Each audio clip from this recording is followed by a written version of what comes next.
इतिहास में पहली बार जिसको मौत और हार का डर ना हो, जीत उसकी मुकद्दर में तय होती है। यह कहानी है एक ऐसे वीर पराक्रमी योद्धा की जिसने ना सिर्फ पूर्वोत्तर की रक्षा की बल्कि मुगलों के गुरूर को भी कुचल डाला। The legend of Lachit Borphukan. Bharat का वो हिस्सा जहां सूरज सबसे पहले दस्तक देता है। पूर्वोत्तर। 17वीं सदी, जब पूर्वोत्तर की राजधानी हुआ करता था रोंगपुर शिवसागर। मुगल सल्तनत की पैरवी करते हुए मीर जुमला ने राजा जयध्वज सिन्हा को परास्त किया, जिसके पश्चात उनकी अकाल मृत्यु हो गई। समय के गति चक्र के साथ अहोम राज्य के राज सिंहासन पर स्वर्गदेव यानी राजा चक्रध्वज सिन्हा विराजमान हुए, जिन्होंने अपने राज्य के प्रधानमंत्री आटुन बुढ़ा गुहाई, जो कि बेहद चतुर, हर काम में निपुण और एक कूटनीतिज्ञ थे, के साथ मिलकर नए दुर्गों का निर्माण किया।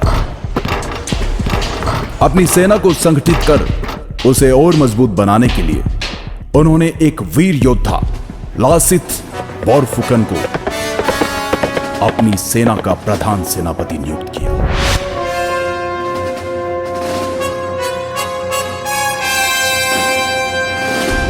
जो कि ऊपरी असम के पहले बोरबरुआ मोमाई तामुली बोरबरुआ के बेटे थे। लासित हर तरह के युद्ध कौशल में सामर्थ्य रखते थे। सेनापति नियुक्त करते वक्त राजा चक्रध्वज सिन्हा ने लासित को एक सोने से निर्मित हैंगडांग यानी तलवार उपहार स्वरूप दी। चक्रध्वज सिन्हा ने धीरे धीरे आसपास के सभी राज्यों से मित्रता के संबंध बनाने शुरू कर दिए और मुगलों के साथ की गई संधियों को तोड़ना शुरू कर दिया। यह सुनकर मुगलों के फौजदार फिरोज खान ने इस विषय को गंभीरता से लेते हुए राजा चक्रध्वज सिन्हा पर दबाव बनाना शुरू किया और चेतावनी दी कि अगर तुमने हमारे साथ की गई संधियों को ठुकराने की कोशिश की तो इसका परिणाम बहुत ही भयानक होगा। उधर इन बातों की परवाह किए बगैर प्रधानमंत्री आटुन बुढ़ा गुहाई और प्रधान सेनापति लासित बोरफुकन ने मिलकर पहले छोटी छोटी जगहों पर और फिर अगस्त 1667 को गुवाहाटी पर भी फतह हासिल कर ली, जिसके तहत मुगलों को पीछे हटने पर मजबूर होना पड़ा। और तब राजा चक्रध्वज सिन्हा ने कहा था, अब मैं सुकून से 2 मुट्ठी चावल खा पाऊंगा। वहीं दिल्ली में बैठे मुगल सल्तनत के बादशाह औरंगजेब को जब इस बात का पता चला तो वो बौखला गया और 19 दिसंबर 1667 को एक विशाल सेना जिसमें 5000 बंदूकधारी, 1000 से अधिक तोपें, नावों का एक बड़ा बेड़ा, 30,000 पैदल सैनिक, 15,000 तीरंदाज और 18,000 तुर्की घुड़सवार शामिल थे, जिसकी कमान उसने राम सिंह के हाथ में देकर कहा, जाओ और जो भी हमारे सामने सर उठाने का साहस करे उसे कुचल डालो। फरवरी 1669 को राम सिंह रंगामाटी आ गया और अपनी विशाल सेना के साथ उसने फिर से गुवाहाटी पर कब्जा कर लिया। तब लाचित ने कहा था कि यह बड़े ही दुख की बात है कि मेरे प्रधान सेनापति रहते हुए मेरा देश भयंकर समस्या से जूझ रहा है। मैं अपने राजा और प्रजा को कैसे इस संकट से मुक्त करूं?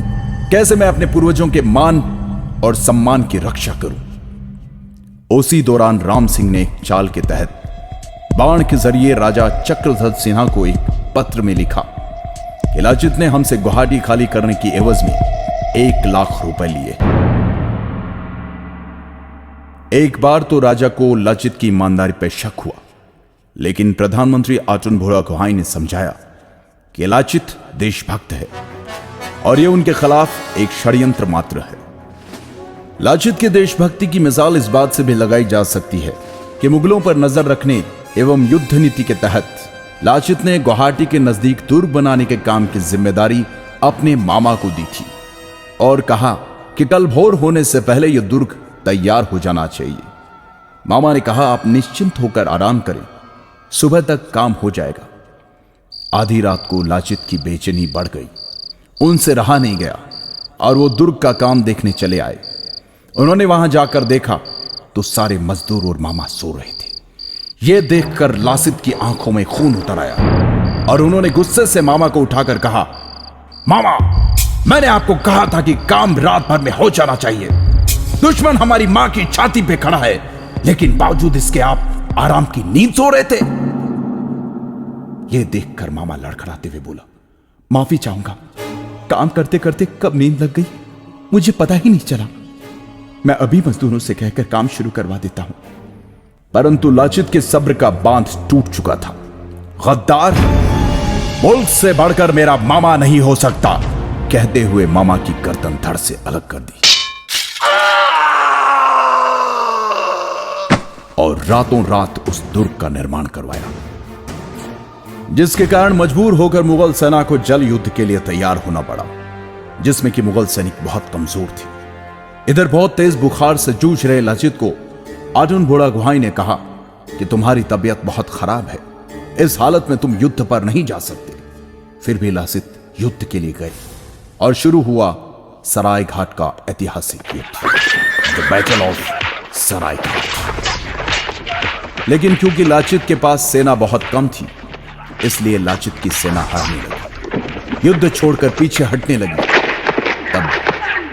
तब लाचित ने अपनी सेना से कहा, हे आसाम के वीर सैनिकों, अगर तुम में से कोई रण छोड़कर जाना चाहता है तो बेशक जाए, लेकिन मेरे राजा ने मुझे दायित्व दिया है, इसलिए जब तक मुझ में प्राण बाकी है मैं लड़ूंगा। अगर मुगल मुझे बंदी बनाकर ले जाना चाहते हैं तो ले जाने दो। तुम जाकर राजा से कह देना कि मैं उनकी आज्ञा का पालन करते हुए आखिरी दम तक लड़ा। यह सुनकर लाचित की अगुवाई वाली सेना में तीव्र ऊर्जा का संचार हुआ और परिणाम मुगलों को मुंह की खानी पड़ी। मुगल सेना पूरी तरह से हार गई। यह देखकर मुगलों के नेतृत्व करने वाले राम सिंह ने नतमस्तक होते हुए कहा, मैंने अपने जीवन काल में अनेकों युद्ध देखे और लड़े, पर ऐसा पराक्रमी वीर योद्धा जो जान से ज्यादा अपनी मातृभूमि से प्यार करे, जो युद्ध के हर क्षेत्र में पारंगत हो, आज पहली बार देख रहा हूं। राजा की जय, सलाहकारों की जय, सेनापति की जय, देश की जय। हे लाचित, तुम्हें कोटि कोटि नमन। पूर्वोत्तर के इस वीर योद्धा को भारतीय इतिहास कभी नहीं भुला सकता। सराय घाट युद्ध विजय प्राप्त करने के 1 साल बाद लंबी बीमारी के चलते इस महान योद्धा का स्वर्गवास हो गया। 1672 में स्वर्गदेव राजा उदय आदित्य सिंघा ने जोरहाट से 16 किलोमीटर दूर हुलुंगपाड़ा में लाचित मैदान का निर्माण करवाया। लाचित बोरफुकन की वीरता और सराय घाट की लड़ाई में असमिया सेना की जीत के उपलक्ष्य में हर साल 24 नवंबर को असम राज्य में लाचित दिवस मनाया जाता है। राष्ट्रीय रक्षा अकादमी के सबसे अच्छे कैडेट को लाचित बोरफुकन स्वर्ण पदक से सम्मानित किया जाता है। वतन के लिए अपने प्राणों की परवाह न करने और असम के इतिहास के निर्माण की नींव कहलाए जाने वाले ऐसे महान योद्धा को शत शत प्रणाम।